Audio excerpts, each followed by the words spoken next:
वैसे तो टैली के बारे में हमने बहुत डिटेल में क्लास लिया है, टैली बनाने तक का, टैली को डिलीट करने तक का, और टैली का ग्रुप का भी वीडियो हमने अपने प्लेलिस्ट में डाल रखा है। अगर उस वीडियो नहीं देखें तो उसको फटाफट जाइए और वहाँ पे देखिए। अब बारी है ना यहाँ पे टैली के गोल्डन रूल की बात जाने की, अकाउंटिंग के बारे में अपने आप हम क्लास लेंगे। 3 रूल होते हैं, तीनों को पूरा डिटेल में यहाँ पे एक्सप्लोर हम करेंगे। मतलब अकाउंटिंग रूल को अगर बिल्कुल आपको नॉलेज नहीं है तो बिल्कुल डिटेल यहाँ पे हम बताएंगे कि अकाउंटिंग रूल क्या होता है। मैं सुमित, आपका स्वागत करता हूँ सुमित टेक्नोलॉजी चैनल पे।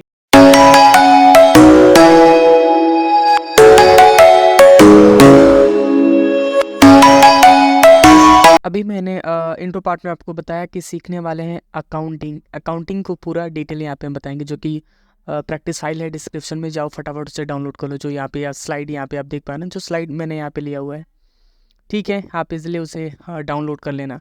अब बारी है ना यहाँ पे गोल्डन रूल अकाउंटिंग। इसके गोल्डन रूल भी बोलते हैं, अकाउंटिंग रूल भी बोलते हैं, चॉइस आपकी है, आप जैसे प्रोनाउंसिएशन करना चाहो आप इजीली कर सकते हैं, ठीक है। यहाँ पे कह रहा है कि accounting is the process of measuring and recording all the financial transaction. कह रहा है कि मतलब जो भी फाइनेंशियल के अंतर्गत जो भी ट्रांजेक्शन किए जाते हैं ना, वही हमारा अकाउंटिंग कहलाता है। मतलब समराइज करता है, रिकॉर्ड करता है, एनालाइज करता है। अलग अलग ऑप्शंस हैं, कहने के लिए बहुत सारे तरीका हो सकता है, मतलब लिखना ही हमारा अकाउंटिंग कहलाता है, लेकिन इसके रूल्स भी हैं। नेक्स्ट स्लाइड पे यहाँ पे आप देख पाएंगे, नेक्स्ट स्लाइड पे आ चुका है golden rules of accounting. Total accountings हमारे 3 प्रकार के पाए जाते हैं। टोटल अकाउंट्स जो होता है हमारी 3 प्रकार के पाए जाते हैं, जो स्लाइड में आप यहाँ पे देख पाएंगे। सबसे पहला यहाँ पे देख पाएंगे पर्सनल अकाउंट। पर्सनल अकाउंट में वो ऑप्शंस आते हैं जैसे नेम ऑफ पर्सन, जैसे नाम को जो बताएं वो हमारा पर्सनल अकाउंट कहलाएगा। एट नाउ आर्टिफिशियल आर्टिफिशियल में जो आए वो भी हमारा एक पर्सनल अकाउंट ही कहलाएगा। और अगर रिप्रेजेंटेटिव भी आता है वो भी हमारा पर्सनल अकाउंट ही कहलाता है। इज़ नाउ उसका एक रूल ये कहता है ना कि रिसीवर जो होता है ना, जो रिसीवर होता है, इसमें जो रिसीवर होता है वो हमारा डेबिट होता है। यहाँ पे डेबिट जो ऑप्शन यहाँ पे आप देख पाएंगे वो हमारा डेबिट माना जाएगा, लेकिन गिवर क्या होगा, वो हमारा क्रेडिट माना जाएगा। 2 ऑप्शन है यहाँ पे। पर्सनल अकाउंट 3 प्रकार के एक्चुअल होते हैं। बहुत सारे टीचर्स एक्सप्लोर ये नहीं करते हैं, लेकिन मैं आपके साथ शेयर कर रहा हूँ। मतलब natural person, artificial person and representative person, 3 options यहाँ पे ऑप्शंस मिलते हैं, इसे आप देख लेना। लेकिन पर्सनल अकाउंट ये कहता है ना कि जो भी रिसीव हो रहा है वो हमारा क्या होगा, जो भी रिसीवर होगा वो मेरा डेबिट होगा, जो भी गिवर होगा वो मेरा क्रेडिट होगा। ओके, इसके प्रैक्टिकल क्वेश्चंस आगे भी स्लाइड पे हैं, जो कि अभी हम दिखाएंगे आपको, ठीक है। बस अभी ये याद रखना है कि जो पर्सनल अकाउंट्स होता है वो हमारा क्या माना जाता है, पर्सनल अकाउंट के अंतर्गत the receiver now debit and giver the credit. जो रिसीव हो रहा है ना उसे आप क्या मान लो, डेबिट मान लो। जो गिव हो रहा है, जो गिवर है उसे क्रेडिट मान लो, ठीक है। अब बारी है यहाँ पे रियल अकाउंट। रियल अकाउंट क्या कहता है, रियल अकाउंट्स भी हमारे 2 प्रकार के होते हैं। सबसे पहला होता है टेंजिबल, एक होता है इंटेंजिबल। टेंजिबल और इंटेंजिबल। टेंजिबल का मतलब जो ईजिली हम टच कर सकते हैं, जो हाथों से टच किया जा सकते हैं, जैसे फर्नीचर, बिल्डिंग, एसेट्स, जो भी हाथ से आप टच कर रहे हो ये रियल अकाउंट के अंतर्गत आएंगे। Is now tangible. इंटेंजिबल का मतलब होता है ब्रांड। जैसे एप्पल कंपनी हो गया, ओप्पो हो गया, वीवो हो गया, इस नाउ ब्रांड ये है, लेकिन उससे पैसा आएगा, वो हमारा रियल अकाउंट हो गया। लेकिन उसका रूल्स क्या कहता है, व्हाट्स कम्स इन डेबिट, मतलब जो कम हो रहा है बिजनेस में, जो भी बिजनेस में हमारा क्या हो रहा है, कम हो रहा है, उसे डेबिट मान लो। जो गोज आउट, जो जा रहा है, उसे क्या मान लो, क्रेडिट मान लो। जो आया बिजनेस में, जो भी एसेट्स आया उसे क्या मान लो, डेबिट मान लो।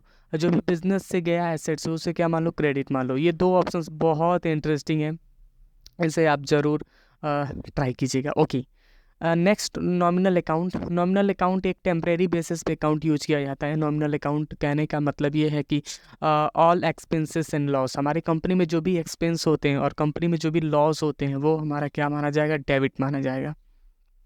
राइट, फंडा क्लियर हो रहा है? ओके, हमारी कंपनी में जो भी एक्सपेंस हो रहे हैं एंड जो भी लॉस हो रहा है उसे हम क्या मानते हैं, डेबिट मानते हैं, डेबिट।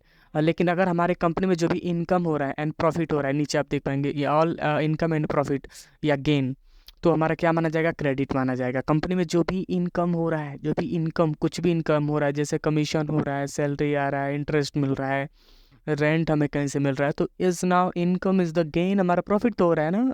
ओके, तो वो हमारा क्या माना जाएगा, क्रेडिट माना जाएगा। अब चलिए प्रैक्टिकल क्वेश्चन हम दिखाते हैं यहाँ पे। सबसे पहले आप देख पाएंगे पर्सनल अकाउंट का एक क्वेश्चन हमने लिखा है कि purchase furniture ₹10,000 from Mukesh enterprises on credit basis. मतलब क्वेश्चन से ये कह रहा है ना कि मुकेश से हमने क्या किया है, परचेज किया है क्या, फर्नीचर, वो भी 1,000 का 31 तारीख को। तो फर्नीचर यहाँ पे क्या माना जाएगा, डेबिट माना जाएगा, क्योंकि हमारा पर्सनल अकाउंट क्या कहता है कि जो भी रिसीव किया जा रहा है, रिसीव क्या हो रहा है, फर्नीचर यहाँ पे हो रहा है, तो उसे हम क्या मान लेंगे, डेबिट मान लेंगे। और गिवर कौन है, मुकेश इंटरप्राइजेस, मुकेश इंटरप्राइजेस वो क्या कर रहा है, गिव कर रहा है, तो वो क्या हो जाएगा, ईजिली क्रेडिट हो जाएगा। इसे प्रैक्टिकल क्वेश्चंस आगे भी हम लाएंगे, फिलहाल अभी छोटा सा मैं आपको डेमो के रूप में एक्सप्लोर कर रहा हूँ यहाँ पे। नेक्स्ट टॉपिक यहाँ पे देख पाएंगे रियल अकाउंट। रियल अकाउंट क्या कहता है कि purchase machinery rupees 1,200 by cash. कह रहा है कि मशीन हम परचेज कर रहे हैं कितने का, 1,200 का, वो भी कैश तुरंत हम दे रहे हैं। तो हमारी कंपनी में मशीन आया, this is now real account. Real account comes in, what's comes in, debit. Debit यहाँ पे क्या हो रहा है, हमारी मशीन आ रही है हमारी कंपनी में, एसेट्स हैं हमारे लिए, इजीली मैं उसे टच कर सकता हूँ, और कैश हमारे पास से गया ना, ये भी रियल अकाउंट ही है, तो ये हमारे पास से चला गया, तो ये हमारा क्या माना जाएगा, रियल अकाउंट। लेकिन नॉमिनल अकाउंट क्या कहता है, नॉमिनल अकाउंट यहाँ पे आप देख पाएंगे, नॉमिनल अकाउंट हमारा क्या कहता है। चल फटाफट आके हम बढ़ते हैं, ठीक है। नॉमिनल अकाउंट यहाँ पे क्या कहता है, नॉमिनल अकाउंट कहता है कि सैलरी पेमेंट ₹12,000 बाई कैश। कह रहा है कि सैलरी पेमेंट किया जा रहा है कितना, 12,000 रुपये, वो भी कैसे, कैश। तो nominal account is now temporary basis पे अकाउंट इज। रूल के बारे में तो मैंने बता दिया आपको कि रूल क्या होता है। अगर आज वीडियो अच्छा लगा तो वीडियो को लाइक शेयर कमेंट करके जाइएगा। अगर ऐसे इंटरेस्टिंग टॉपिक्स को अगर आप कवर करना चाहते हैं, हमारे चैनल को सब्सक्राइब करिए। Tata bye bye.